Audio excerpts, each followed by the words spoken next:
from, not disconnected from the ocean. A droplet of water in an ocean can't disconnect from the ocean, it's always connected. But in consciousness terms, we can have the illusion that we're disconnected. And if we are, then that's the reality we will experience. We will create a reality that appears that everything is, disconnected from everything else.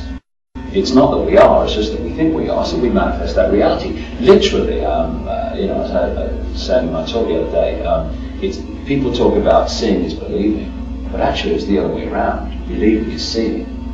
And this is fundamental to understanding how a few can manipulate the masses of people, because they know, because this knowledge has been passed over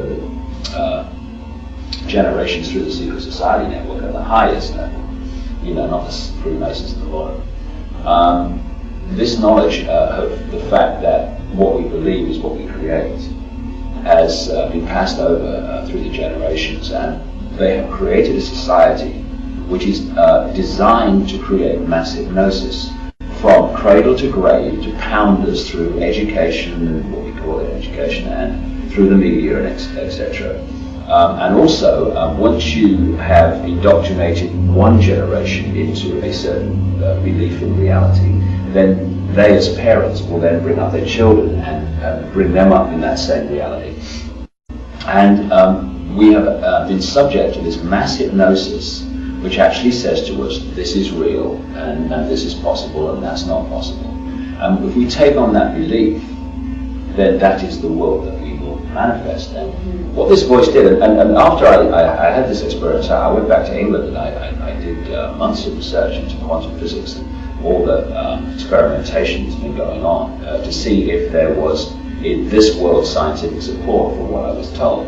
And staggeringly, the synchronization of the two was astonishing, really. When we think we see with our eyes, we don't. We don't see with our eyes. We see with our brain, the visual cortex, they call it.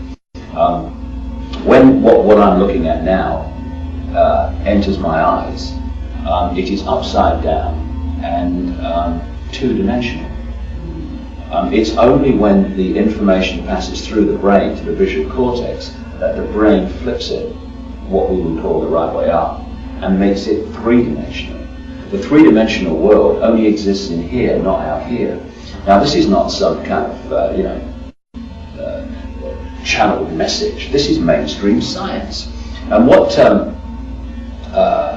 experimentation has shown is that the passage of this information from entering the eye to manifesting as a three-dimensional world passes through a massive editing process in the brain. 50% and more of what enters the eye as information does not register in the brain at the point where we actually see this world. They've found that we edit out and put in things that aren't there, and that this process is based on what our belief is. And I remember talking to Craig Mutwa, the Zulu shaman and official historian in South Africa, years ago, and I said to him, these kind of entities that you say are all around us, and I've of course done massive research on that, why don't we see them more often? And he said to me, because the brain edits it out. It's so far out from people's conditioned reality that they simply do not see it. Their brain edits it, and then all these years later, here I'm reading, quantum science, physics scientists and stuff, saying, yes, this is actually what happens. And here's this, primitive black man in Africa who bloody sussed it all those, years ago. And indeed, that was only when he told me, he'd known about this long ago.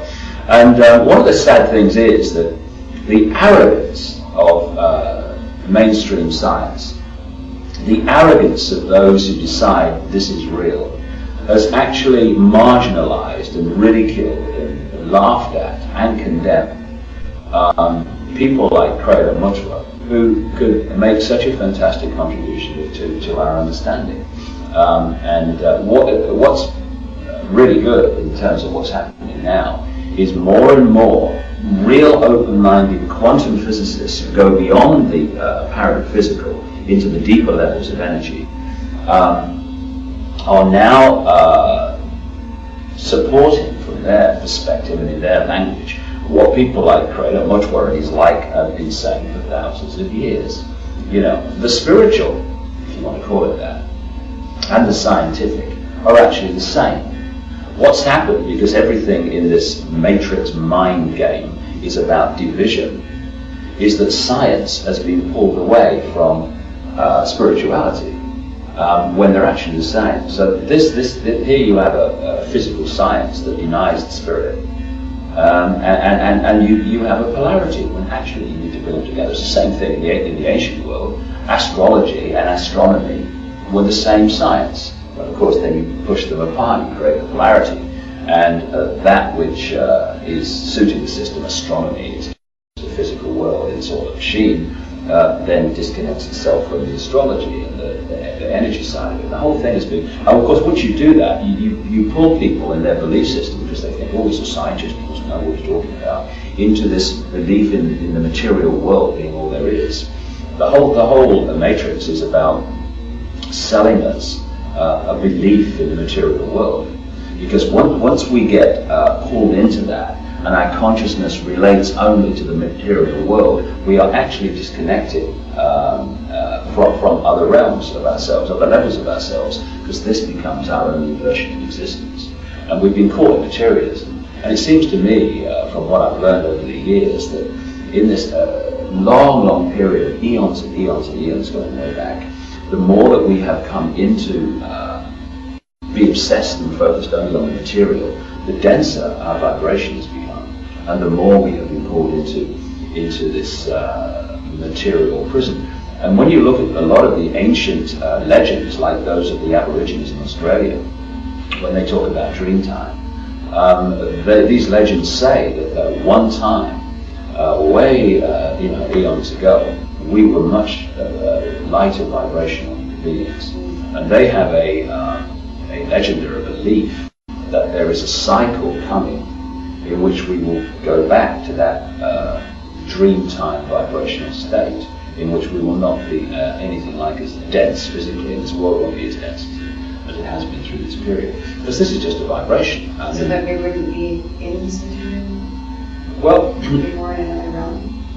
If you are operating in the same vibrational frequency as your environment, then your environment will still look solid, because you're operating in the same vibrational frequency as it. So you might look around, you might still see the world as solid. For instance, when you see what we call a ghost or a spirit, it doesn't look solid, because that's on another vibration to us, and therefore it doesn't look solid to us because it's vibrating to a different frequency.